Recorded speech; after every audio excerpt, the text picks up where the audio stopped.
Okay, so have you noticed how everyone's talking about coaching these days? Yeah, it's everywhere you look. Well, we thought we'd do a deep dive into this report called Coaching Trends and Statistics for 2024. Oh, that's a good one. And it turns out, get this, the coaching industry is seriously booming. It really is. It's incredible to see. Like, did you know it's on track to be a $20 billion market by the end of this year? Yeah, that's right. A $20 billion market. And it's been growing like crazy, something like 6.7% every year since 2020. Wow.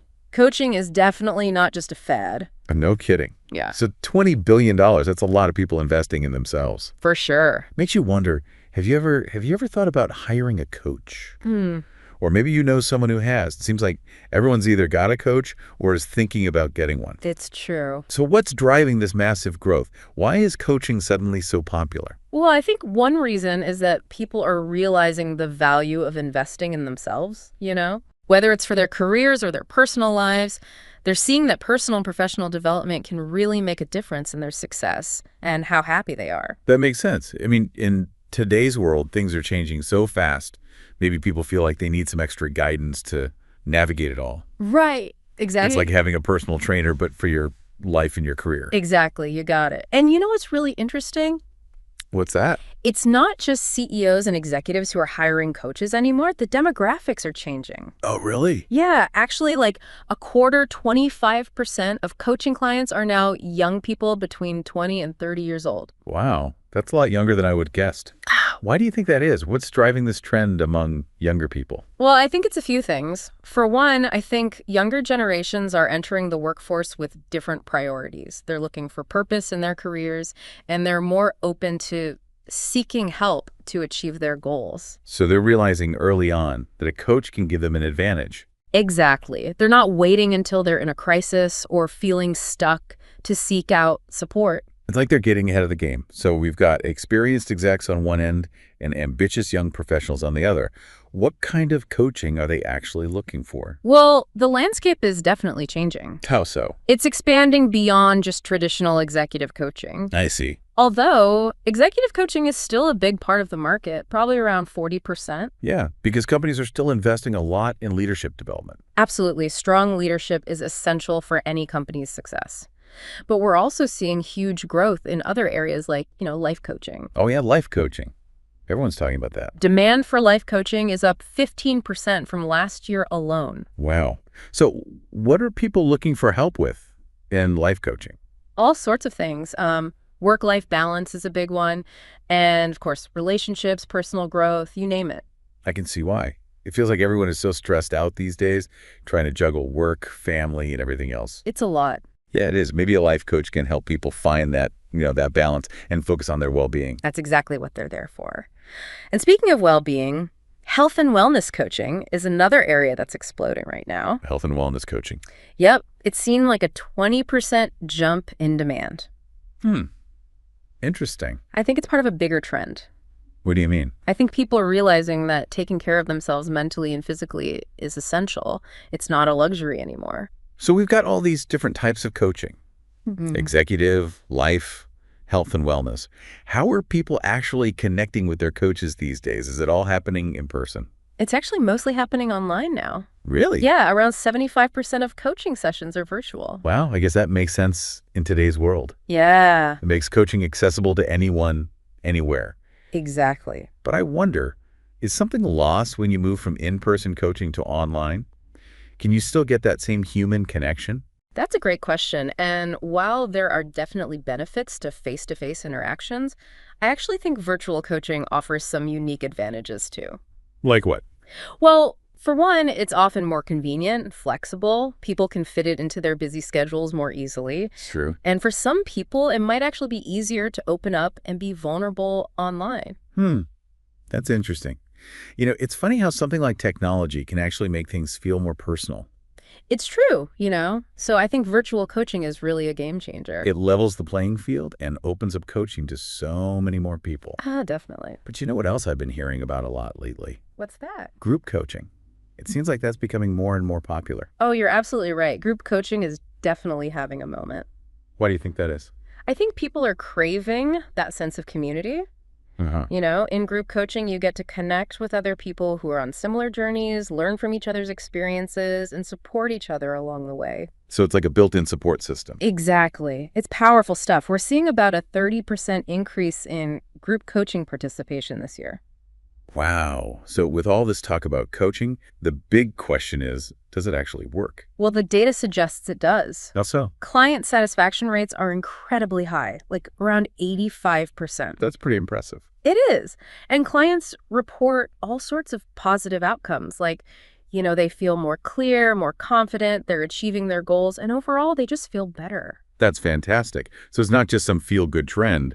People are seeing tangible results. Exactly. And what's interesting? What? Companies are also seeing a return on their investment in coaching. Really? How much of a return are we talking about? Studies have shown that companies who invest in coaching programs for their employees see an average return of 5.7 times the initial cost. 5.7 times. That's huge. So coaching is a win-win for both individuals and organizations. It really is. Well, it's clear that coaching is on the rise, and there's a good reason for it. But I'm curious, what's next for the coaching industry? What trends are shaping its future? Well, that's where things get really exciting. There are two key trends that I think are going to have a major impact on coaching going forward. Technology, specifically artificial intelligence or AI, and a growing focus on diversity and inclusion. AI and coaching. Now, that sounds futuristic. Tell me more about that. I'm really curious. It's pretty incredible. Imagine a world where your coaching program is completely personalized. Okay, I'm listening. AI-powered platforms can analyze your communication patterns, personality traits, and even your emotional state to deliver insights and recommendations that are tailored specifically to you. So it's like having a high-tech coaching sidekick. Exactly. It's like having a custom-designed coaching program that adapts to you in real time. Wow, that's amazing. Can't wait to dive deeper into that in the next part. But before we get ahead of ourselves, you mentioned another big trend, diversity and inclusion. Yeah. This is something we're seeing across all industries. And for good reason. So what does diversity and inclusion look like in the world of coaching? It means making sure that coaching is accessible to everyone, regardless of their background, culture, gender, sexual orientation, or abilities. That makes sense. Coaching shouldn't be a one-size-fits-all approach. It's about recognizing and respecting individual differences. Exactly. It's about creating a space where everyone feels welcome, respected, and supported on their coaching journey. Well, I'm really eager to learn more about both of these trends and how they're shaping the future of coaching. Me too. It's going to be fascinating to see how things unfold. So stay tuned, everyone.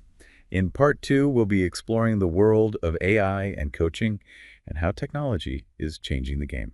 And then in part 3, we'll dive deep into the topic of diversity and inclusion and why it's so crucial for the future of coaching. Welcome back. Before we jump into diversity and inclusion, remember how we were talking about artificial intelligence? Yeah, AI in coaching, it still kind of feels like sci-fi to me. I know, right? But it's already happening. Like, there are platforms out there using AI to, get this, analyze how you communicate, your personality, even like track your emotions during coaching sessions. Wait, really? Yeah. And then they use all that data to give you personalized advice, stuff that's actually relevant to you and your goals. Wow, that's wild. So no more generic advice. It's all custom designed just for you. Exactly. And that's not all. AI can also make coaches way more efficient. How so? Well, think about all the time coaches spend on, scheduling and paperwork and analyzing data. AI can do a lot of that stuff automatically. Oh, I see. Which frees up the coach to spend more time actually connecting with their clients and helping them. It's like giving them a superpower, right? Exactly. But of course, like with any new technology, there are some things we need to be careful about. Like what? Well, data privacy is a big one. If AI is collecting all this information about people, we have to make sure it's being used responsibly and ethically. Yeah, that makes sense. People want to know that their information is safe and secure. Exactly. And that's why a lot of coaching platforms are putting strong security measures in place and making sure they're being transparent with clients about how their data is being used. That's good to hear. But what about the human element? The age-old question, right? Does AI take away from that personal connection you get with a coach? Well, it's definitely something to be mindful of, but I think the key is balance. AI should be a tool that enhances the human connection, not replace it altogether. So it's all about finding that sweet spot between technology and the human touch. AI does the heavy lifting, but the coach is still there to provide that empathy and encouragement. Exactly. It's a partnership, not a replacement.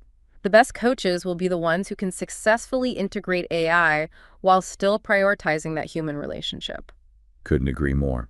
Okay, so AI is definitely changing the game, but now I want to dive into that other big trend you mentioned, diversity and inclusion. I mean, it's not just a buzzword, it's something that's transforming every industry. You got it.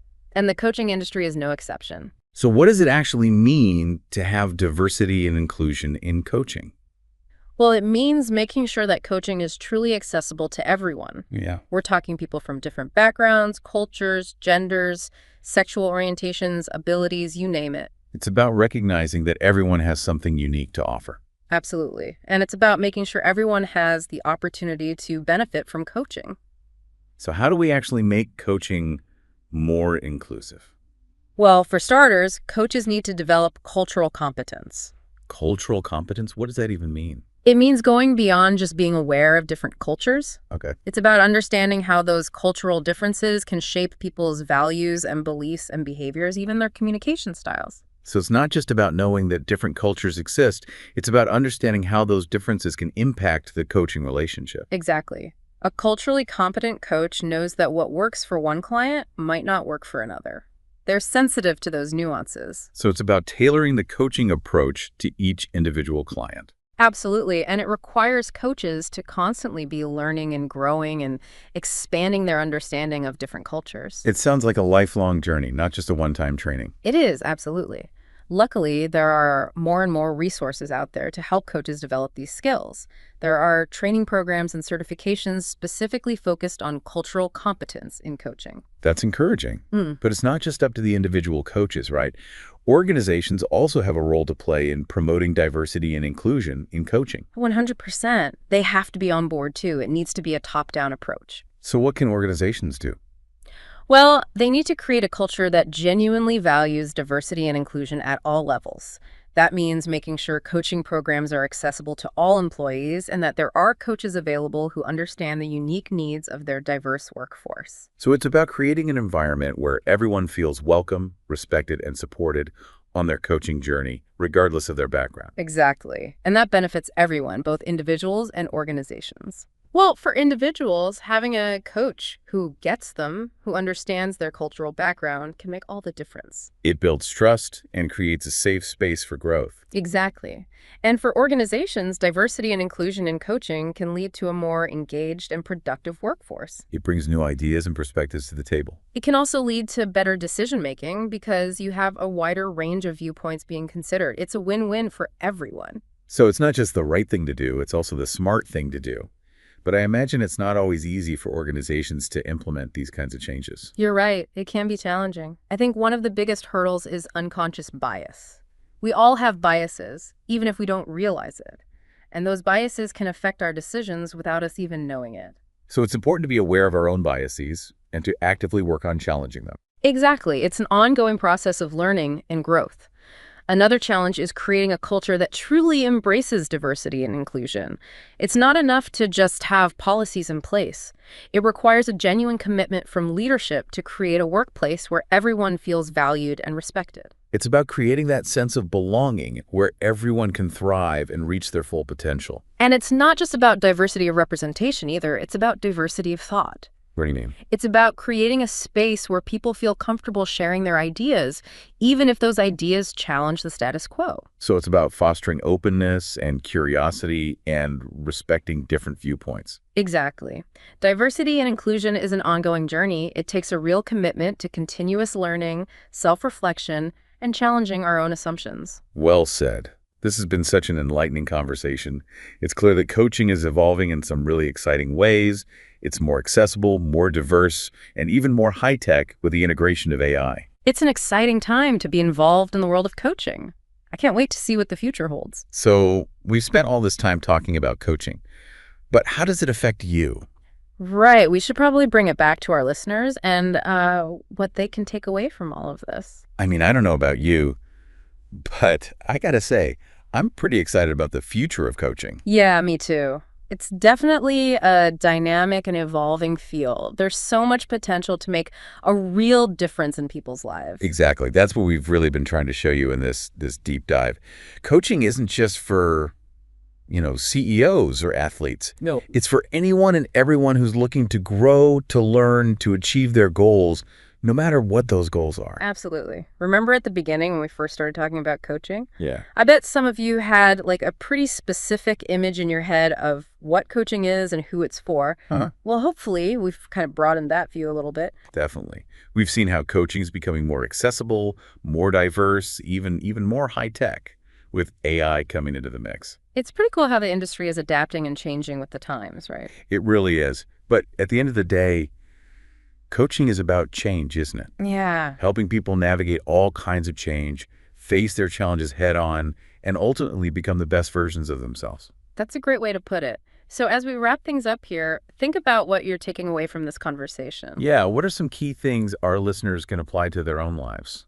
Well, first, I hope you've gotten a better sense of just how valuable coaching can be. Right? It's an investment in yourself, whether you want to get ahead in your career, improve your relationships, or even just find more balance and fulfillment in your life. And don't forget, it's not a sign of weakness to ask for help. Nope, not at all. Actually, it takes courage and self-awareness to admit that you could benefit from having a coach in your corner. Absolutely. And second, I hope you're leaving this feeling empowered, feeling inspired by all the possibilities. Don't be afraid to explore different types of coaching and see what clicks for you. There's so much out there. Executive coaching, life coaching, health and wellness coaching, even group coaching. Yeah, and with so much of it happening online now. Access is easier than ever. Exactly. You can connect with a coach from anywhere.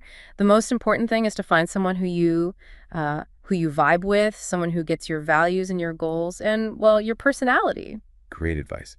So before we go, one last thought. If you're feeling kind of stuck or uninspired or just unsure of what your next step should be, consider giving coaching a try. It might be just the thing you need to tap into your potential, go after your dreams, and create a life that you truly love. Thanks for joining us on The Deep Dive. Keep learning, keep growing, and keep exploring what matters to you. See you next time.